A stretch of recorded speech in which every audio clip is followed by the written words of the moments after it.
Welcome back, I'm Rachel, and in this video I'm going to go over the structure and function of the popliteal vein. Firstly, where is this vein located?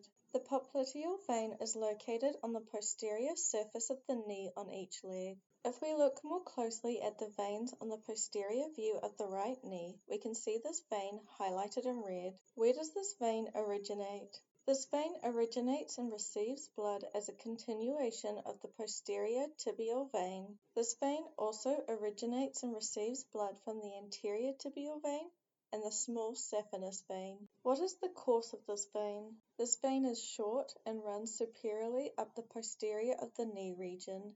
It passes through the adductor hiatus, which is an opening in the adductor magnus muscle. Here this vein ends by continuing on as and draining into the femoral vein. The femoral vein can be seen here highlighted in yellow. What is the function of this vein?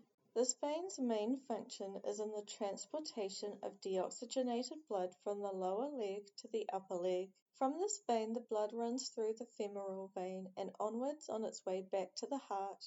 And that concludes this video on the structure and function of the popliteal vein. I hope you found it helpful. Thank you for watching. If you want to support this channel, please subscribe and check out more of my videos.